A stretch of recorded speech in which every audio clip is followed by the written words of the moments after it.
Hello, Tech Pros, episode 134. Get clear on what your passion and purpose is. If you're not clear on that, how will you ever get it? Welcome to the podcast where I chat with professionals who are getting the job done using technology 7 days a week. Each week, we start with Motivation Monday. Tuesday is about productivity, Wednesday, leadership, Thursday, technology, Friday, people and communication, Saturday, entrepreneurship, and Sunday, being unplugged. All right, let's get started. Hello, Tech Pros. This is Chad Bostic, and I'm excited to introduce our featured guest today, Greg Knapp. Happy Monday, Greg. Happy Monday. I love that, man. I used to start my Mondays on my radio show that way. Absolutely. I love Mondays now, and I used to hate Mondays. I used to just despise Mondays, but now I'm doing what I love. I love what I'm doing. And Monday is a great day to start the week off with a high level of energy and intensity and positivity, because that will allow us to tackle the week just in a great style all week long. Amen. My wife and I used to call it, actually, before Monday, we called it the Sunday evening blues, because we lived at the beach. This is back when we first got married, and I mean, all weekend long, we're at the beach, we're playing volleyball, I'm surfing, we're riding our bikes, we're stopping at restaurants. And then Sunday night around 7, when we came in from the beach, I started thinking about work the next day, and that was not good Sunday nights until I got out of that job. Oh, man. Yeah, and that sound that rings in your head that goes, wah, wah. And you're like, game's over, like party's over, weekend's over. You got to get plugged back into work again. Right, and the whole idea, if we're working, you remember that Bad Loverboy song, right? Everybody's working for the weekend. You know, yeah. That was awesome when you were 18 years old. But if that's really what you're doing, that means 40, 50, 60 hours a week you're working for Saturday and Sunday. That doesn't sound so great to me. I want the week to be great too, and the weekend to be great, right? Absolutely. But if you grew up like I grew up, that's like all you knew, right? If you were successful, according to Dad, right? According to the people who raised me, you would be extremely successful. Life has been complete if you did that. If you got the opportunity to work like a fool for somebody else and do anything that they told you to do, as long as they told you to do it, and that way you could build a lifestyle where on the weekend you could play at the beach. And that's right. It's okay. I don't like that. Yeah. It's that old expression of just because you're rich, you could be wearing golden handcuffs instead of the cheap ones, but they're still handcuffs. You still have to do stuff you hate to do so that you can have the money you want to do these other things. Well, what if you can do stuff you love to do and have the money to do these other things? And I'm willing to even trade some of the money to do what I love to do, because I'm all into time freedom and location freedom than I am buying the latest sports car. So it's all just what do you consider your success? But for me, you've got to include in there that you really are passionate about what you do and enjoy it. Well, speaking of passion and speaking about you, Greg, let's introduce you. So Greg Knapp is an author, speaker, coach, and for 20 years, a radio talk show host. He focuses on how the idea of purpose is crucial in every part of our businesses and our lives. And Greg, I totally resonate with that. And I totally resonate with the message that you were just sharing, because I felt for a long time that I had golden handcuffs. I was at a position, at a job that was great, and many people like aspire to have. And I had many employees and colleagues were like, how do I get to your position? I'm like, dude, I'd gladly give it to you if I can go chase my dream, but unfortunately I'm getting paid really good, and it's kind of first world problems, but I'm getting paid so good that I feel like an idiot for wanting to go do something else that I love, but that's what I want to do. More power to you, man. That's what you got to do. I mean, otherwise you get to the end of your life and you're going to say, what did I do? Why did I do this? One of the things that I think is interesting about motivation, and one of the things that people talk about is it better to use the carrot or the stick to motivate people, right? And the industry for a long time has used the carrot and the stick. I don't think either of those are the way to motivate people. It's not the way I motivate myself. For me, It's the intrinsic motivations that motivate me more than anything else. Passion, right? A purpose, something interesting, something challenging. And I don't know everybody listening, but I'll tell you this right now, Chad. I know something about everybody listening. Everybody listening wants to count. You want to matter. You want to make a difference in this world. There has to be more than just I'm here, right? Everybody wants to count. And so that's the kind of, how do I count? How do I matter? How do I make a difference? How do I live that life of significance? How do I do these things that have been resonating inside me since I was a kid, just waiting to get out? How do I make sure that, as they say, this music inside me is played before I die? That's the motivation that gets me going. So the first thing is you got to find that passionate purpose. What is your passion? What do you get excited about? And then why?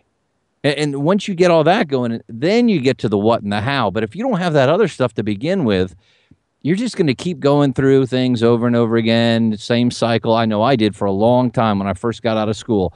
I kept trying a new job, a new job, a new job, a new job, a new job. And finally I figured out, you know what? It's probably not the job. It's probably me. I need to figure something out about myself. And that's when I really started to change my life. You've got to start with you. So let's dive into those stories, Greg, because I love your positivity. I love your optimism. I love your motivation today. But I'm a realist, and I know that we have all had these positions in our life, these times in our life where we're not motivated. We don't want to get out of bed, let alone go to the same job that was just like the last job and do the same thing, only different, and go through that. You know what I'm saying? Absolutely. So tell us about that story, about that time when you were completely unmotivated, and then what got you through it? Just one time? The one that really, really sticks out to you, because unfortunately this is only about a 35 minute show. Yeah. Otherwise absolutely. we can talk about all of them. I was just kidding. I'm just saying, I know we all go through that. We all go through these cycles of motivation and losing motivation. And the first time was, of course, me trying to find what in the heck I wanted to do. And I went up and down through my motivations. But I finally just decided, man, I've got to do it. So I kept my day job and started doing this radio thing. And then I got to the point that I was able to get on the air, but I had to buy time to get on air at first. And so then I had to become a radio salesman to sell my show. And that wasn't going so great because I was on this station that had 0 ratings. And finally, I started showing up in the ratings book, and that kind of got me motivated. But then again, a few months go by, 4 or 5 months, and I'm still not making any money. I'm still working this other job at night. I have a mental health background, and I was doing intakes at a mental health facility where the police bring these people in, and we do these intakes, and then they have to be locked up in our facility. So I was doing all this at the same time and not bringing in much money. We're going through some of our savings. I was really losing my motivation for radio. I was like, man, maybe this isn't it. I mean, I love doing this radio show, but I can't keep doing this forever. And I was really getting down and depressed. And I think that the thing that I learned the most from that moment in my life, 2 things. One, it's great to have people that you really love with you who really love you. My wife said to me, don't quit. You love this. You're good at it. We have enough savings to keep us going for a little bit. Don't quit yet. And that was awesome, because if she had said, you're right, you know, we need you to get a real job, I probably never would have done radio. That probably would have killed my radio dream right there. But because I had somebody around me, and I think it's so important to have people who support you that you can lean on in that moment when that motivation is waning. She pumped me up, really got me going, and literally a week later, I got a call from the #1 station in town that said, we've been listening to you. We see what you're doing in the ratings book. We want to hire you to be our nighttime host. And that's what really started my radio career. Because from there, I went to Afternoon Drive. From there, I went to Dallas. From there, I got nationally syndicated. And then I ended up in Kansas City. But I was that close to giving up. And I was that close to actually making it. And I didn't know that. I didn't know that it was a week later that I was going to get hired. But it just shows you that when you think it's the end, before you give up, make sure that it's not because you don't think you can do it, but because you don't want to do it. I mean, it's okay to, say, I'm going to go do something else. I don't think it's okay to give up just because you don't think you can. If you really still feel that passion and you really know that you're good at it and you really know this is what you're supposed to be doing. And I felt that. My wife confirmed it, and then I went for it, and great things happened. Oh man, that's such an awesome story. I love that story because you have this passion about what you want to do, but it's hard. It's really, really hard work to get it off the ground. And it doesn't matter if it's a radio show or a podcast in my instance, or there's some folks out here listening to the call who are, doing their technical job, but they're trying to move into management and they're kind of doing a little bit of both, right? So they're still doing their code or still doing their servers and their technology stuff, but then trying to lead people and manage teams and stuff like that. All those things that you want to do are hard, and going through that process is really tough. And I love what you said about it's okay to give up, right? Or not give up. It's okay to say, I don't want to do this, as long as you truly don't like it. If it's not enjoyable, if it's not something you're passionate about, if you've flirted with it and said, I think that might be cool, and you get into it and you're like, no, this is not cool at all, then cool, right. Then drop it and move on to something else. But don't give up because you think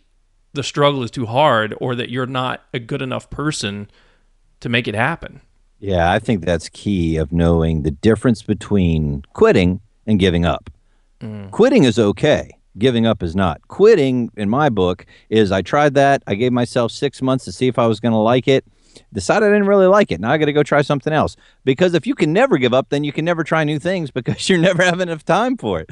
When I was a kid, my parents said, I said, hey, I want to play baseball. Fine, you can play baseball, but I just want to let you know you're staying with it through the whole season. Just letting you know right up front, we're not letting you quit.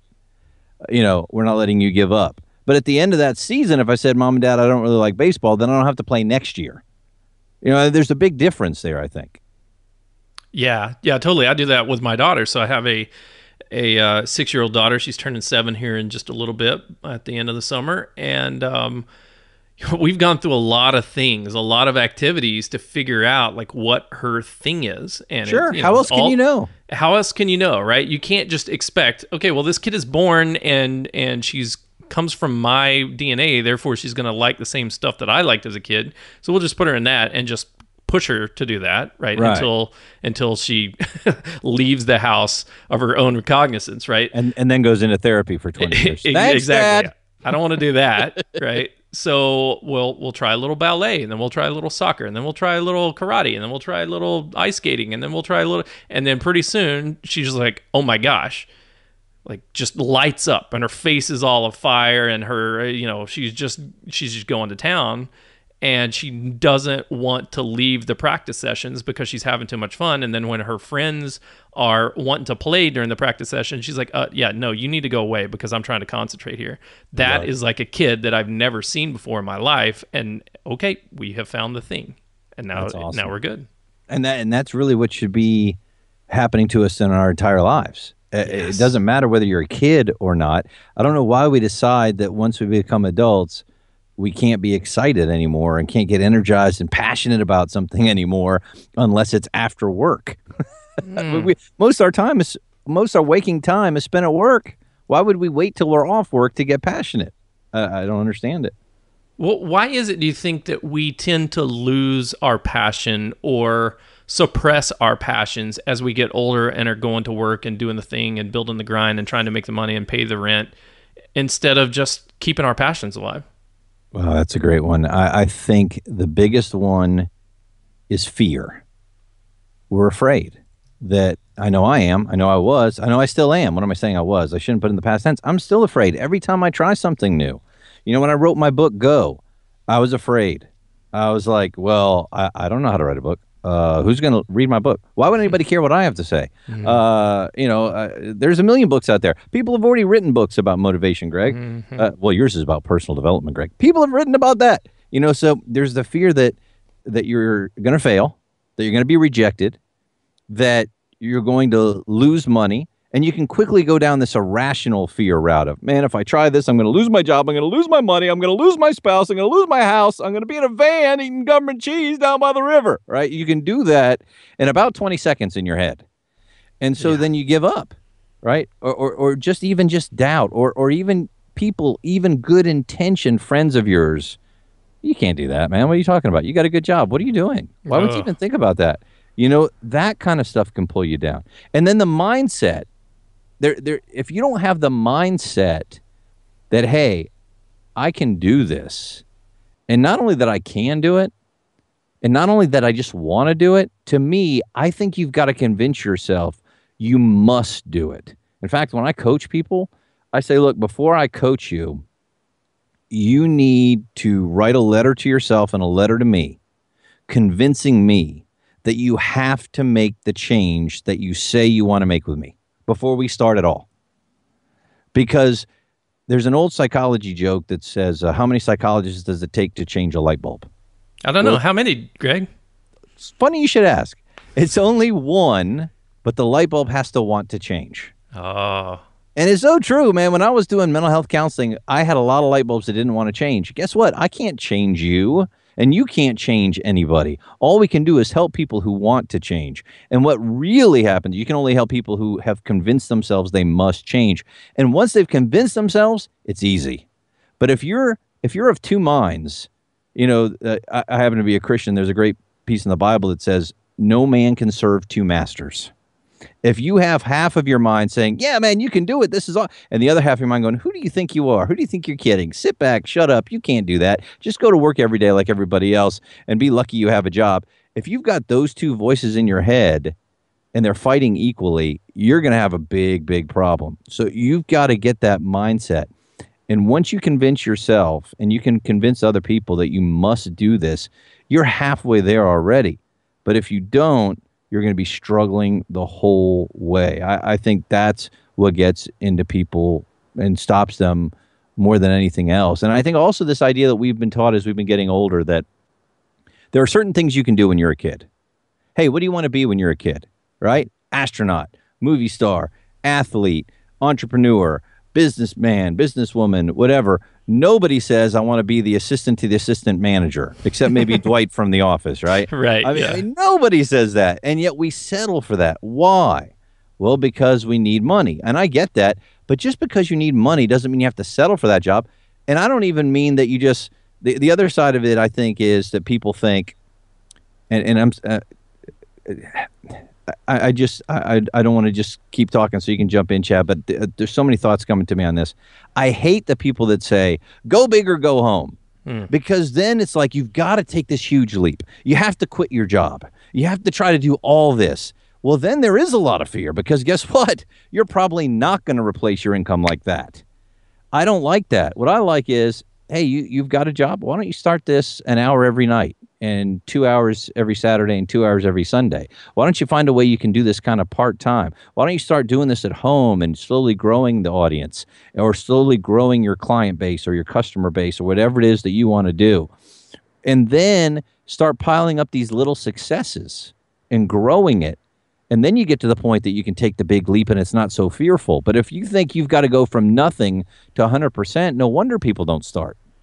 Yeah, absolutely, Greg. I totally resonate with that. And that's why on this 7-day-a-week show, I have Entrepreneurship Saturday, because that was the day throughout my career that I spent, not all day and not every Saturday, but I always had this entrepreneur spirit where I wanted to do something more, but I had my 9-to-5 job, which wasn't a 9-to-5 job. It was like 7 o'clock in the morning when I got there to the office till about 6 o'clock at night when I left the office, and a large portion, like 14 hours a day or whatever it was, that I wasn't at home focusing on my family, focusing on my health, or focusing on my goals and aspirations. It was doing somebody else's job. So my Entrepreneurship Saturday is about, regardless of if you can do it Saturday all day, or if you do it just 1 hour a week at night when the kids are in bed and everybody's gone to sleep, whenever you do it.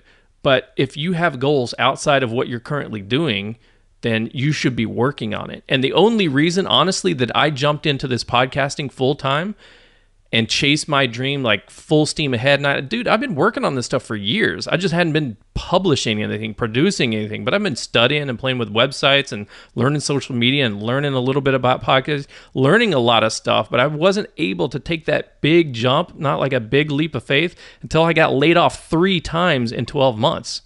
from like really big reputable companies that like everybody trusts, and like, wow, dude, that's amazing to have that job. Okay, well, when they're not there, what are you going to do? Okay, well, now I'm going to take my Entrepreneurship Saturday and make it every day of the week. But I totally get you, dude. Just start small and just build on it. And I love that you said you've been working on it for years too, because I think people don't realize how much they've been working on something else. Most of us have been working on other things because we're interested in them, right? I mean, I've been reading personal development, success, self-help books ever since I started my undergraduate psychology degree, my first one back in 1986, right? So I've read literally over 300 books on this stuff, but I didn't start my own personal development business till about a year and a half ago. But like you said, I've been working on it forever, but it takes that extra thing to really get you to start putting it in motion, and it's called taking action. And when you do that, all kinds of things start to happen for you because you're taking action. It's amazing.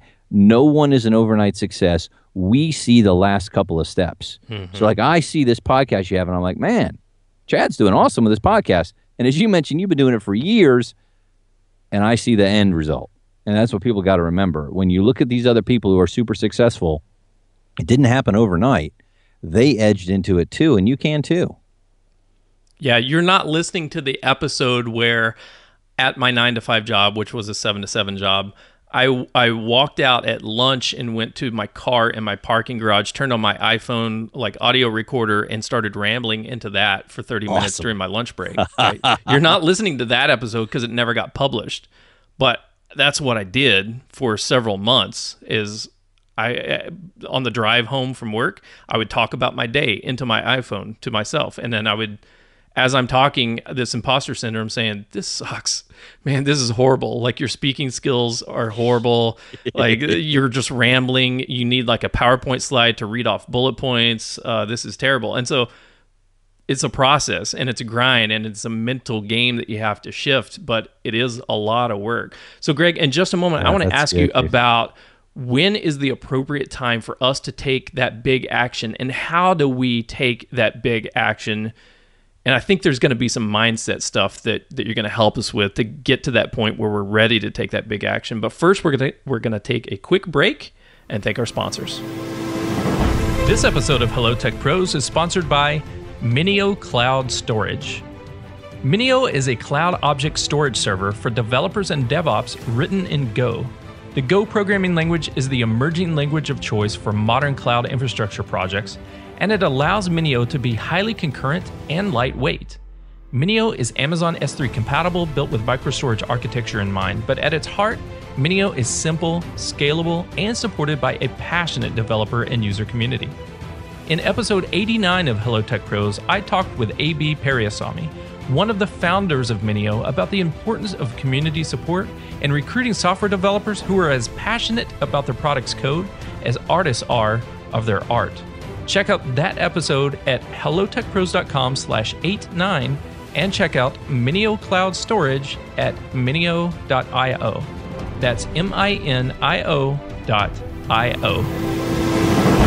Are you new to podcasting? Are you looking for a fast, high-quality, yet budget-friendly podcast production team? Let TransSource Media take care of you. With a team of professional audio and video editors, writers, and graphic artists, they can help you build your podcast from planning, post-production, and platform submission. Using only cutting-edge software and studio equipment, they're here to make each and every show sound at its best. To get a free quote, please visit www.transsourcemedia.com or send them an email at marketing@transsourcemedia.com or call them at 209-505-5693. TransSource Media, transforming businesses through the power of multimedia. Okay, we're back with Greg Knapp. Greg is an author, speaker, coach, and a radio talk show host, and he's talking to us about how purpose is crucial in our life and in our businesses, and how we have to chase that dream. It is an imperative that we must chase our dream and go after the thing that we're passionate about, because otherwise we're just wasting. We're wasting life. Okay, so Greg, we're fired up. We're passionate. We want to chase this dream. We've been studying about it. We've been tinkering about it for a long time. But now you've mentioned that at some point we have to like take massive amount of action. When do we recognize that point, that perfect timing of when we should start taking action? I think it's an old Chinese proverb, if I'm not mistaken, that said, when is the best time to plant a tree? And the answer is 20 years ago. But the second answer, the second best time is today. So yeah, it would have been great if I could have done this 20 years ago, but I can't. So all I can do is today. I can't do anything in the past, right? I can't do anything in the future. All I can do is what I can do right now in the present. So to me, the best time to take action is right now. It's always right now. Now, I disagree a little bit with what you said, Chad, when you said, when is the best time to take massive action? Okay. I go back again to saying, start small. I don't care what step it is. When an idea comes to you, when that passion fills you, take action on it right now. That action could be finding the domain for your website. That action could be finding a great book to read about it. That action could be calling up a friend that you wanted to go into partnership with. That action could just be writing down the list of things that you're going to start doing on it and then taking the first thing that you can do and doing it right then. But you've got to take some action. I like what Martin Luther King Jr. said about faith. You know, faith is taking that first step when you can't see the whole staircase. Which I think is awesome because and then the staircase will appear. And that's what I think you've got to do. When you get up to go to work in the morning and you get in your car, you don't sit there waiting for every single light between your home and work to turn green. And now I can go. No, you go to the first light. And if it's green, you go through it. If it's red, you have to wait for it. Well, to continue our analogy, if it's red, then you got to figure out how to turn it green. And then you work on turning it green. And then you go to the next one. Nothing is going to be laid out perfectly. There's always going to be ups and downs through it. There is no perfect time to do anything. What there is right now. And if you start taking the action, even the small action, you can start piling those small actions up into becoming the big action. You look at all these caves with their stalagmites and stalactites. All of that happens one water drip at a time. There's no big action that makes those caves. It's the same thing in our life. Your big life is made up of all your little moments added together. And all you can do is change the next little moment. Man, that's awesome. So you don't have to have this big, massive action step. You don't need to take a huge, completely revolutionary leap of faith, or as my wife calls it, a midlife crisis, right? Where you're like, right, forget all this. We're selling the house. We're selling the kids. We're moving to Burma, and I'm shaving my head. Or I'm wearing a wig, or whatever you're going to do that's completely crazy and unnatural. Just take a little leap of faith, right? Just take a little small step of faith and start moving in the direction that will take you towards that goal that you want to achieve. I agree. And now I don't want to stop you from going to Burma if you want to go to Burma. So don't misunderstand if you've got everybody on board and they think that's awesome. I mean, there are families that say we're selling everything and we're going to travel the world for a year. I think that's awesome if everybody's on board. But what I'm trying to talk to is the average person doesn't do that, right? For very good reasons.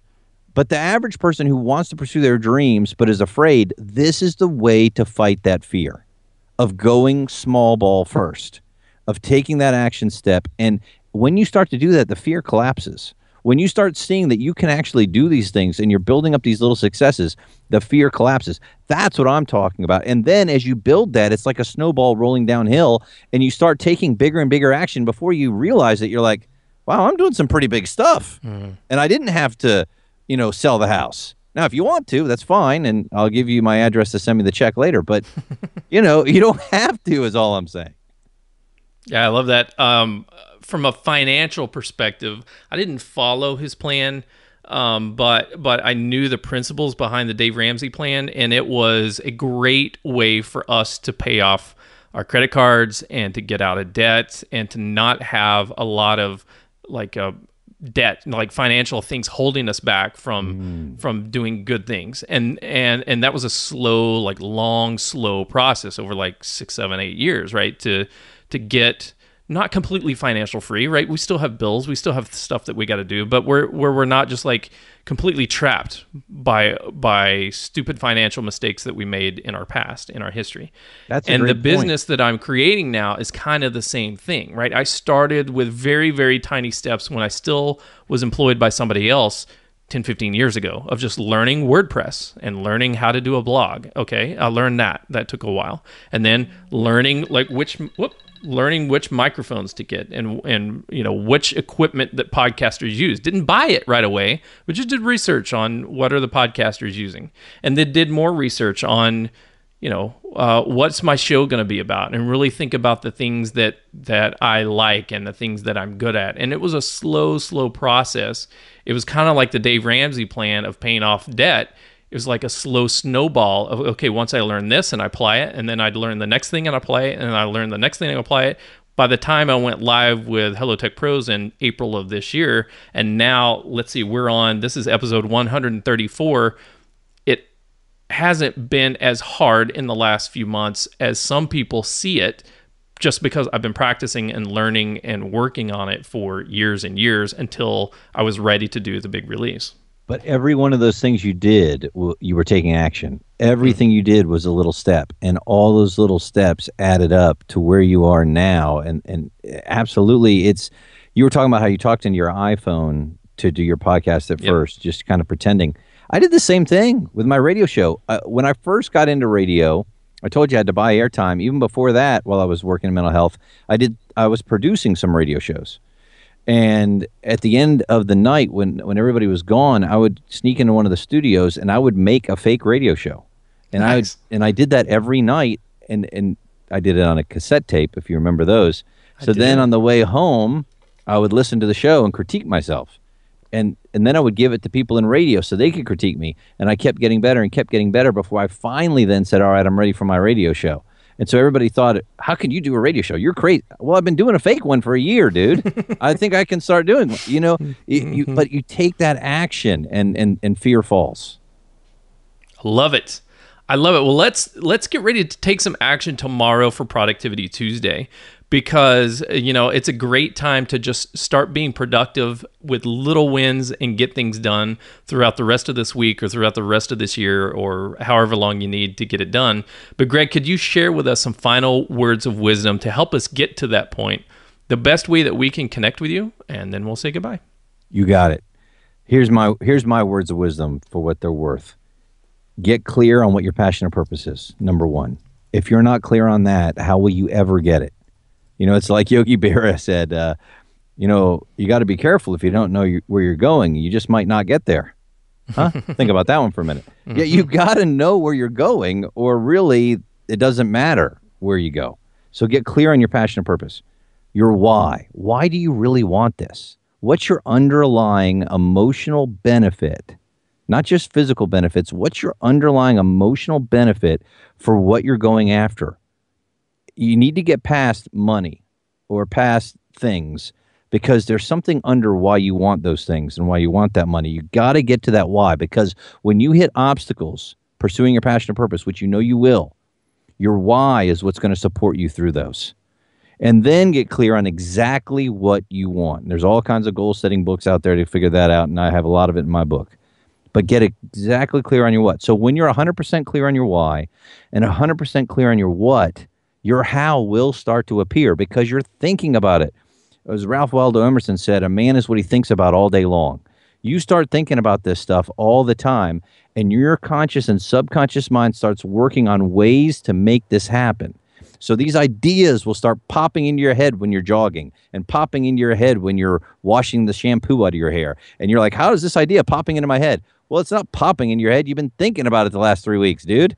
So when those ideas start to come up, you got to take action right away. Right away. When that little voice inside you nudges you, take action right away. That's my parting words of wisdom, because when you start to take that action, all kinds of things are going to start happening. All kinds of coincidences. People are going to start talking to you about the things you've been thinking about. Hey, I know this guy. Hey, did you hear about this? And all these things are going to start rolling together, and you're going to think it's almost magical. I mean, truly, it's amazing, because you're thinking about it. It's kind of like, I bought a brand new Jeep one time. I loved, well, sorry, let me rephrase. I bought a really beat up old Jeep one time that you could take the top off, and I'm in Florida, man. It was awesome. All of a sudden, I noticed all these Jeeps driving by me. It was like I was in this new club, and everybody's waving at each other. All those Jeeps were there before. Now I'm thinking about it all the time, and I notice them. That's what's going to start happening to you. It's awesome. And the best way for people to connect with me, my webpage is the easiest way. My name's Gregory B. Knapp. So just my name, Gregory B as in boy, Knapp, which is KNAPP.com, GregoryBKnapp.com. All my social media is on the top right of that. You can click on and join. Across the top are all my menus that has my speaking and my coaching and my book. And I've got a free ebook up there. I've got my free latest webinar up there, How to Overcome Obstacles. So just through my website is how really you can connect. It's even got, how to email me and all that. Well, Greg, thank you so much for joining me on Hello Tech Pros today. I really value this conversation because it has helped me see over the last several months what I'm doing is not a waste of time, right? It is exactly my purpose. I keep reminding myself, telling myself that it's my purpose, but it's always good to hear from another person to go for your purpose. And you have motivated me here on Motivation Monday on Hello Tech Pros, and I just really appreciate the conversation. Oh, it was my pleasure, man. My passion and purpose is to help as many people and organizations as I possibly can find and pursue theirs. So if I helped you at all, man, you made my day. Awesome. Consider your day made. Woohoo! Tech Pros, if you're working on your passion and your purpose, if you already have it, if you already know what it is and you're already working on it, then you're 50,000 steps ahead of anybody else. You're going to get there. Just don't give up on it. Don't let anybody talk you out of your passion. Don't let anybody else on this world, even if it's somebody that you love or respect or admire or look up to, don't fall for the trap of wanting to switch your passion and purpose for their passion and their purpose, because it ain't the same and it ain't worth it. At the end of the day, other people will be trying to talk you out of it, going, yeah, but what you really want is this money. Yeah, but what you really want is to go live in Burma. That would be awesome. No, forget all that. Your passion and your purpose is what you need to keep taking incremental steps for until you get there. You've been listening to Greg Knapp, and I'm Chad Bostic. And until next time, take care. The show notes page for this episode can be found at hellotechpros.com/134. Do you use Slack for team communication?